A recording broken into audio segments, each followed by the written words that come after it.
Medical सामान, मशीनें वो लोगों ने खरीदे और उसकी कीमत बाजार मूल्य से कहीं ज़्यादा रसीद में दिखाया। मोक्षित कॉरपोरेशन जिसको ये टेंडर मिला था, जिनको ये सब सामान खरीदने के लिए ठेका दिया गया था, वो अभी से नहीं बल्कि बहुत पहले से रमन सिंह के समय से टेंडर लेता आ रहा। जो टोटल वैल्यू इस पूरे घोटाले की लगाई गई वो 660 करोड़ की लगाई गई। आपने देश में कई ऐसे घोटालों के बारे में सुना तो होगा, ये घोटाला वो घोटाला, लेकिन अब ताज़ा मामला जो इन दिनों चर्चा के केंद्र में है वो है एक कंपनी जो कि छत्तीसगढ़ में मेडिकल इक्विपमेंट और जितने भी मेडिकल सामान की आपूर्ति होती थी उसको वो लोग पूरा करने के लिए स्वास्थ्य केंद्रों में भेजा करते थे। एक नाम है मोक्षित कॉरपोरेशन नाम का, उसके जांच के दायरे में है। उसके कंपनी के कर्ता धर्ता शशांक इन दिनों हिरासत में है। हिरासत में इसलिए क्योंकि बड़ी गड़बड़ी का सामना वो इन दोनों कर रहे हैं और जांच पड़ताल में पता चला है ईओडब्ल्यू और एसीबी की टीम को कि 660 करोड़ से ज़्यादा का ये पूरा का पूरा प्रकरण है। ये पूरा मामला क्या है, दरअसल इसको समझने की कोशिश करते हैं। जो मेरे हाथ में आप पेन देख रहे हैं, ये आपको भी पता है, मुझे भी पता है कि ये पेन 5 रुपए का आता है। 5 रुपए का ये पेन है। ऐसे बहुत सारे इक्विपमेंट आप देखते होंगे जिनको आप नज़र से ही देखकर समझ जाते हैं कि ये इसकी कीमत इतनी है जो बाजार मूल्य में चल रहा है।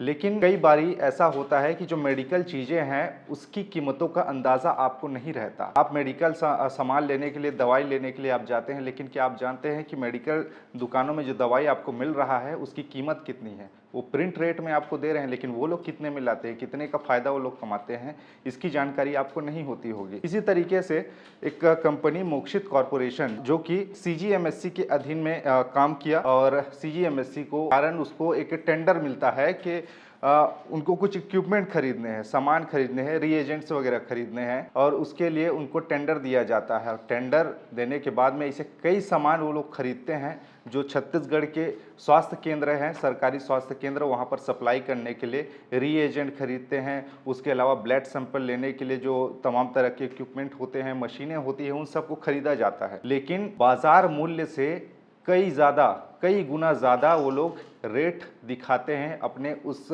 चार्ट में, जिसमें स्लिप बनाए रहते हैं और उसमें करोड़ों का घोटाला का मामला सामने आता है। अभी पूरे के पूरे मामले को एसीबी की टीम और ईओडब्ल्यू की टीम ने बारीकी से जांच पड़ताल की और उसके बाद में अब मोक्षित कॉरपोरेशन जिसको टेंडर मिला था इन सब चीज़ों को खरीदने के लिए, और उन्होंने जो पूरा का पूरा जो एक लिस्ट बनाया, जितने सामान उन्होंने खरीदे, कम बताया जा रहा है कि तकरीबन 200 से ज़्यादा मेडिकल सामान, मशीनें वो लोगों ने खरीदे और उसकी कीमत बाजार मूल्य से कहीं ज़्यादा रसीद में दिखाया और उसको आगे चल के प्रोसीड भी किया कि इतने इतने में हमने सामान खरीदा, इतने इतने का भुगतान आपको करना होगा, और इसको टीम ने कर भी दिया उस समय। और इसी को लेकर अब जांच पड़ताल शुरू हुई। कुछ समय पहले विधानसभा के सत्र में ये मामला गरमाया भी कि चीज़ें 8 रुपये मिल रही है, उसको 300 रुपये में कैसे खरीदा जा रहा है। मतलब 8 रुपये की सामान, 8 रुपये का मेडिकल सामान जो मिल रहा है बाजार में, उसको 300 रुपये से भी ज़्यादा के प्राइस में खरीदा गया और उसका भुगतान भी ले लिया गया। और कई ऐसी चीज़ें हैं, फ्रीज़र भी खरीदे गए, फ्रीज़र खरीदा भी नहीं गया लेकिन उसके भुगतान कर दिया गया। ऐसा करते करते जो टोटल वैल्यू इस पूरे घोटाले की लगाई गई वो 660 करोड़ की लगाई गई। अब ईओडब्ल्यू और एसीबी की टीम ने छापेमार कार्रवाई की और दुर्ग के रहने वाले शशांक उनको उनके बंगले से गिरफ्तार कर उनको पूछताछ किए गए और कोई संतोषजनक उत्तर जब उनसे नहीं मिला कि उन्होंने कैसे किया, इतने जो चीज़ें 8 रुपये मिल रही थी उसको 300 रुपये में कैसे खरीदा, ये सब चीज़ों के बारे में जब उनसे पूछा गया तो कोई ठोस संतोषजनक उत्तर नहीं दिया गया और उनको गिरफ्तार करके कोर्ट में पेश किया गया। उसके बाद में उनको एसीबी और ईओडब्ल्यू की हिरासत में भेज दिया गया है पूछताछ के लिए। यानी कि एक लंबा प्रकरण है, ऐसे कई मामले हैं जिसको लेकर अभी भी बहुत से लोग जेल में बंद है और एसीबी और ईओडब्ल्यू की टीम इस समय हिरासत में शशांक को ली हुई है। ऐसे में उनका छूटना कब छूटेंगे कब नहीं छूटेंगे इसका कहना मुश्किल है, क्योंकि बड़े बड़े लोग अभी भी गिरफ्तार हैं, इनका अभी तक छूटे नहीं हैं, क्योंकि ये घोटाले वाले मामले हैं और इसमें पैसों की लेन देन वाले मामले हैं। लेकिन सबसे बड़ी बात यह है कि मोक्षित कॉरपोरेशन जिसको ये टेंडर मिला था, जिनको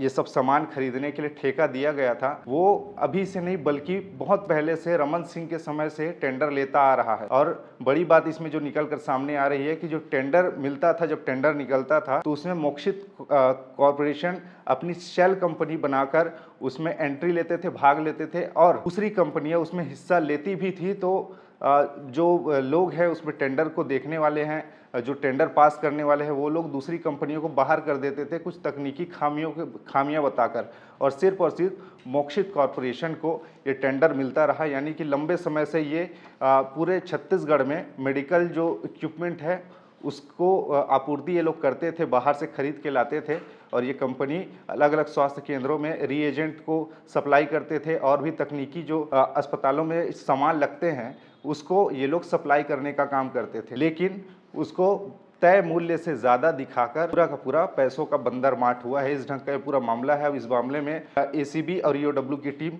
जांच कर रही है। अब आगे क्या होगा ये देखने वाली बात होगी, क्योंकि बहुत बड़ा ये मामला है। खैर, इस मामले में आपके विचार क्या हैं ज़रूर नीचे कमेंट में बताइएगा। खबरें और भी जिसके लिए बनी रेट है छत्तीसगढ़ के साथ में। नमस्कार।